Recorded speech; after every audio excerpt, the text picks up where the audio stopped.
बिस्मिल्लाहिर्रहमानिर्रहीम, अस्सलाम वालेकुम। खेलों की खबरों पर तबसरों और तज्जियों से स्कोर के एक और प्रोग्राम के साथ सैयद याह्या हुसैनी आपकी खिदमत में हाजिर है। पाकिस्तान और जनूबी अफ्रीका की क्रिकेट टीमों के दरमियान ICC world cup super league 2023 में शामिल वनडे सीरीज का आखिरी और फैसला कुन match super sports park Centurion में 3 मुकाबलों की सीरीज 1-1 से बराबर। तीसरे वनडे से कबल पाकिस्तान की T20 और वनडे टीम के नायब कप्तान शादाब खान दूसरे वनडे में बैटिंग करते हुए बाएं पांव में चोट लगने के बाद 4 हफ्ते के लिए बैनुल-अक़वामी क्रिकेट से दूर हो गए। सीरीज के तीसरे और फैसला कुन मैच में जनूबी अफ्रीका के कप्तान टेम्बा बवुमा टॉस के मामले में खुशकिस्मत रहे और सीरीज में पहली बार ऐसा देखने में आया जब टॉस जीतने के बाद उन्होंने फील्डिंग का इंतखाब किया। वांडरर्स क्रिकेट स्टेडियम जोहान्सबर्ग में खेले गए दूसरे एक रोज़ा मैच में शिकस्त के बाद तीसरे वनडे इंटरनेशनल के लिए पाकिस्तान टीम में 4 तब्दीलियां की गई।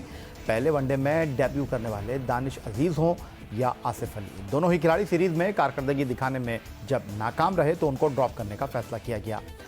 इन दोनों की जगह बिलतरतीब साबिक कप्तान सरफराज अहमद और ऑलराउंडर मोहम्मद नवाज को टीम में जगह दी गई। अजीम लेग स्पिनर अब्दुल कादिर मरहूम के फर्जंद उस्मान कादिर ने T20 के बाद अब वनडे क्रिकेट में भी पाकिस्तान के लिए डेब्यू कर लिया। वो पाकिस्तान की जानिब से वनडे क्रिकेट में डेब्यू करने वाले 230वें क्रिकेटर बने। उन्हें टीम में इंजर्ड शादाब खान की जगह शामिल किया गया है, जबकि senior fast bowler Hasan Ali के लिए मोहम्मद हसनैन को जगह खाली करना पड़ी। तीसरे एक रोज़ा मैच से कबल जनूबी अफ्रीका के 5 अहम खिलाड़ी इंडियन प्रीमियर लीग खेलने के लिए इंडिया रवाना हो चुके हैं, जिनमें साबिक कप्तान क्वांटन डिकॉक, जारहा मिजाज बल्लेबाज डेविड मिलर और जनूबी अफ्रीका की पेस बैटरी के अहम किरदार कगिसो रबादा, हेनरिक नोकिया और लुंगी एंगडी शामिल हैं।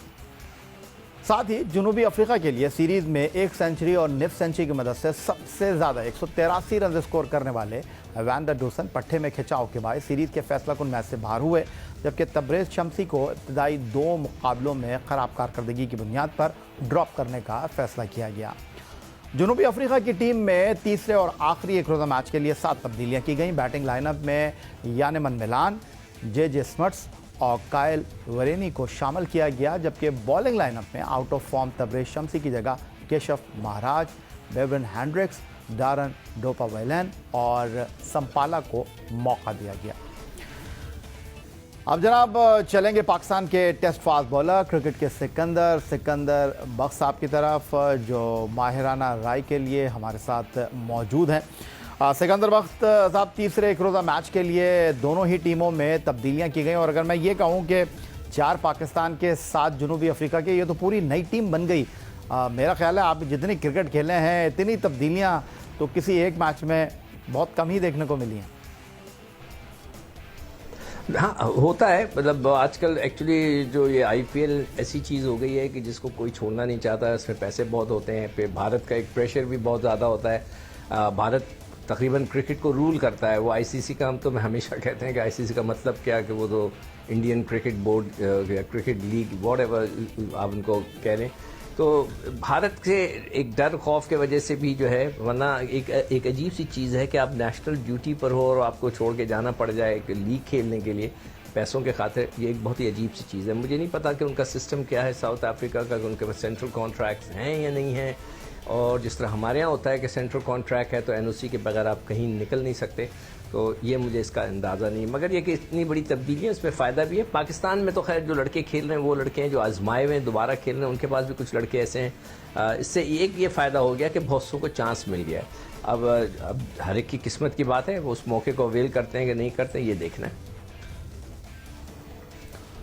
सिकंदर बख्श साहब, हम रोटेशन पॉलिसी की बात करते हैं। हम बार बार ये सवाल उठाते हैं कि why Shaheen Shah Afridi non stop cricket खेल रहे हैं और उनको आप मुसलसल खिला रहे हैं। हमारे सामने हसन अली की मिसाल है, हमारे सामने हारिस सोहेल की मिसाल है और कई मिसालें मौजूद हैं, लेकिन प्राइम मिसाल तो हसन अली और हारिस सोहेल ही की है। But on the other side अगर हम बात करते हैं, जनूबी अफ्रीका को इस बात का इदराक था, इस बात का पता था, उनके पास ये खबर थी कि क्वांटन डिकॉक पहले 2 एक रोज़ा मैचों के बाद दस्तयाब नहीं होंगे, तो उन्होंने टेस्ट टीम के बैट्समैन जो हैं मार्करम, उनको जो है वो शामिल किया अपनी वनडे टीम के अंदर। याद रहे मार्करम जो है अब टेस्ट टीम की क़यादत के फ़राइज़ भी अंजाम देंगे। और जब वो वर्चुअल प्रेस कॉन्फ्रेंस कर रहे थे तो उन्होंने कहा कि मैं सेलेक्टर्स का शुक्रगुज़ार हूँ कि जिन्होंने मुझे ख़राब कारकर्दगी के बावजूद एतमाद किया, एतबार दिया, और मैं कोशिश करूँगा कि अच्छी कारकर्दगी का मुजाहरा करूँ। वांडरर्स के दूसरे मैच की अगर हम बात करें या पहले मैच की हम बात करें तो बेहतर कारकर्दगी का उन्होंने मुजाहरा किया, लेकिन यहाँ पर एक तस्दीक करता चलूँ कि डीन एल्गर जनूबी अफ्रीका के टेस्ट कैप्टन है, मार्करम नहीं है। लेकिन जो चीज़ उन्होंने की, आज जब मार्करम तीसरा मैच खेल रहे हैं तो वो एक ऐसे बैट्समैन हैं जिनके ऊपर एतमाद किया जा सकता है, और उन्होंने जिस तरह इनिंग का आगाज़ किया है, जिस तरह वो छक्का मार रहे हैं, चौका मार रहे हैं, तो लगता है दूर रस फैसले करता है जनूबी अफ्रीका का क्रिकेट बोर्ड। नहीं, ऑब्वियसली उनको अपने प्लेयरों की जो स्ट्रेंथ है उसका पता होगा कि उनकी क्या स्ट्रेंथ है, उनकी क्या वीकनेसेस है। ये बहुत अच्छी बात है। हमने इस दफ़ा जो सिलेक्शन की है वो थोड़ा सा बंटवारा सा कर दिया, हर एक को हर जगह फिट इन करने की कोशिश की है। हमने लोगों को एक लाइन नहीं दिखाई कि भाई आप ये टेस्ट के प्लेयर हैं, आप लोगों ने टेस्ट में रहना है, आपने जो है T20 में, आपने ODI में रहना है। हमने पहले उनको, कुछ लड़कों को T20 में खिलाया, फिर उनको डाल दिया, पहले फिर टेस्ट वालों को खिला के ODI में ले आया, ODI वालों को उठा के T20 में डाल दिया। ये एक बहुत ही अजीब सी कुछ हम लोग ने तब्दीलियाँ की हैं। तो ये अच्छे बोर्ड्स की निशानी यही होती है, अच्छे मैनेजमेंट की, कि वो अपने प्लेयरों पे नज़र रखे। अगरचे उनको बहुत प्रॉब्लम्स चल रही हैं साउथ अफ्रीका में, मगर फिर भी उन्होंने, जिस तरह आपने बताया कि उनको पता था क्या होना है, तो वो लेकर आए। और मैं समझता हूँ कि हमें इस सीरीज़ के अंदर मिडल ऑर्डर को स्ट्रेंथन करने के लिए हफीज़ को लेके आना चाहिए था, मगर हमने उस तरह सोचा नहीं जिस तरह के दूसरे सोचते हैं। फास्ट बॉलर सिकंदर वक्त हमारे साथ मौजूद हैं अपने माहिराना राय के लिए। उधर दूसरी तरफ आमिर सोहेल और सईद अनवर की ओपनिंग जोड़ी को पाकिस्तान क्रिकेट की तारीख में सबसे बेहतरीन कामयाब ओपनिंग जोड़ी समझा जाता है। दिलचस्प बात यह है कि वनडे क्रिकेट में पाकिस्तान की मौजूदा ओपनिंग जोड़ी भी माजी की मशहूर ओपनिंग बैट्समैनों की तरह बाएँ हाथ से खेलने की अहलियत रखती है। फ़खर जमान और इमामुल हक की ओपनिंग जोड़ी ने तीसरे एक रोज़ा मैच में एक रिकॉर्ड अपने नाम कर लिया।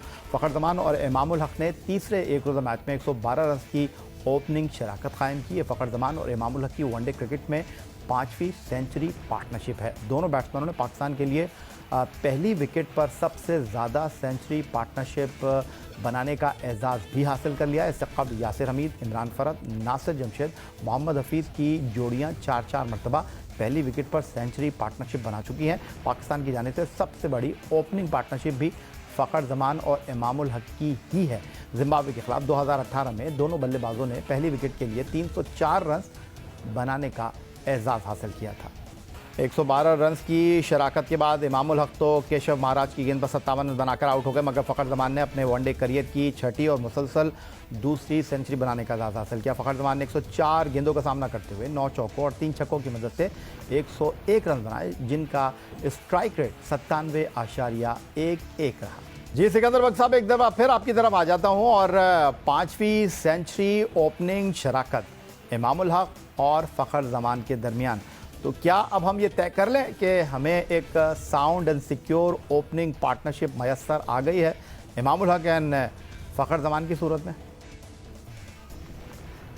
ये आप किस चीज़ की बात कर रहे हैं? T20 की भी, टेस्ट? मैं वनडे क्रिकेट की बात कर रहा हूँ। ODI की बात कर रहे हैं। हाँ, ODI में अगर जब तक अच्छी परफॉर्मेंस दे रहे हैं तो I think they are the first choice, बगैर किसी शक के। दूसरा तो इस वक्त कोई मुझे नज़र नहीं आ रहा है फ़िलहाल, और दोनों जब तक अच्छा खेलते रहेंगे उनकी जगह बनी रहेगी। जब वो ऑब्वियसली उनकी परफॉर्मेंस डाउन होगी, सब लोग शोर मचाएंगे, जिनमें हम भी शामिल हैं, कि जी ये परफॉर्म नहीं कर रहे, तो उस वक्त फिर किसी और की सोचा जाएगा। मगर फ़िलहाल तो हमें सोचना नहीं चाहिए, इन्हीं को रखना चाहिए ओपनिंग पेयर के लिए।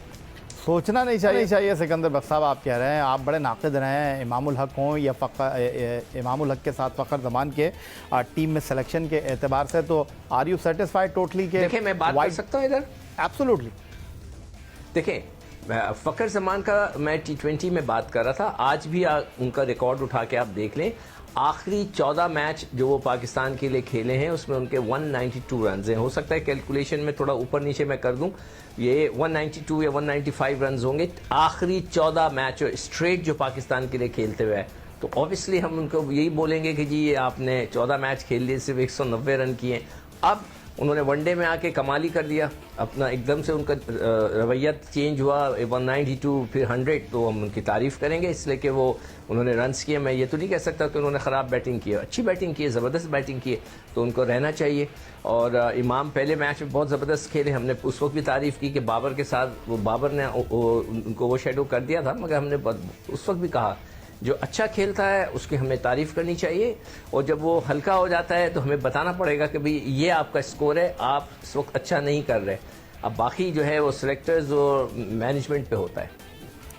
बदले बदले से इमामुल हक भी नजर आए, बदले बदले से फ़खर जमान भी नजर आए, और बदले बदले से सिकंदर बख्श साहब आप भी नजर आए।